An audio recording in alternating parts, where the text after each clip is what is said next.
Iran Israel जंग को लेकर बड़ी अपडेट सामने आ रही है। भारतीय क्रिकेटर युजवेंद्र चहल के एक ट्वीट पर बवाल मच गया है। पोस्ट कर वो फंसते नजर आ रहे हैं।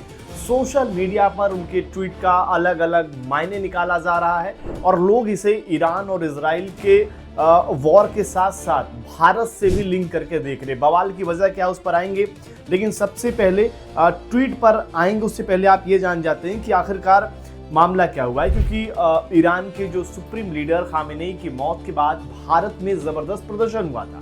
मतलब कि जम्मू से लेकर लखनऊ तक अगर आप देखेंगे बड़ी तादाद में लोग सड़कों पर आए। लोग उनके न्याय की मांग कर रहे थे कि ये गलत हुआ है। तो एक समुदाय की अगर बात करें, सभी सड़क पर थे और कहीं ना कहीं ईरान की घटना ऐसा लग रहा था कि ये भारत की कोई बड़ी घटना हो गई है। लिहाजा बहुत जबरदस्त तरीके का समर्थन था। लोग इजराइल के खिलाफ नारेबाजी कर रहे थे। और अब ऐसे में जब घटना के महज 1 या 2 दिन बाद चहल का ट्वीट आता है जिसमें उन्होंने एक फोटो को शेयर किया है जिसमें लिखा हुआ है कि उस देश को सपोर्ट करो जहां रहते हो या वहां चले जाओ जिसे सपोर्ट करते हो। यानी कि साफ तौर पर अगर आप देखेंगे चहल का जो आप ट्वीट है स्क्रीन पर आप इसे देख सकते हैं, जहां पर उन्होंने हाथ जोड़ा हुआ है और साथ ही अगर आप देखेंगे तो एक तस्वीर है जिसमें टी शर्ट पर लिखा हुआ पीछे support the country you live in और लिव इन द कंट्री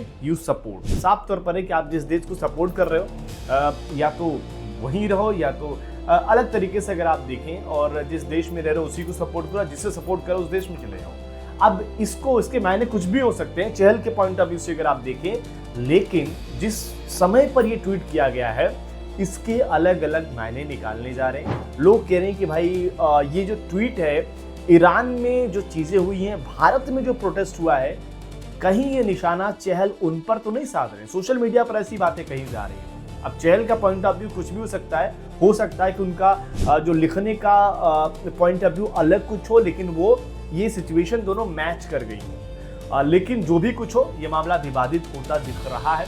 हो सकता है इस पर आगे चलकर चहल की सफाई भी आए, या आपको भी लग सकता है कि इस पर चहल को सफाई देने की जरूरत भी नहीं है, क्योंकि यहाँ सारी मामला तो पॉइंट ऑफ व्यू का है ना कि भाई हर किसी की अपनी सोच है। अगर वहाँ प्रोटेस्ट हो रहा है, एक समुदाय या कुछ लोग उससे लिंक करके देख रहे हैं कि वो नाइंसाफी हुई है, गलत हुआ है, और एक समुदाय अगर अपनी बात रखने की कोशिश कर रहा है, यानी कि अगर मैं एक टेक्स्ट वाइज में अगर उसको समुदाय से जोड़ के देखूं तो शायद वो भी अपनी जगह सही हो सकती है। अब ऐसे में क्या चहल को ट्रोल करना ये सही है, या आपको लगता है कि नहीं, अगर वो सही है तो इनको भी अपनी बात रखने का पूरा हक है? आपकी इस पर राय क्या है, कमेंट जरूर करें। स्पोर्ट्स नाउ पर अगर आप नए हैं तो चैनल को सब्सक्राइब भी कर दें।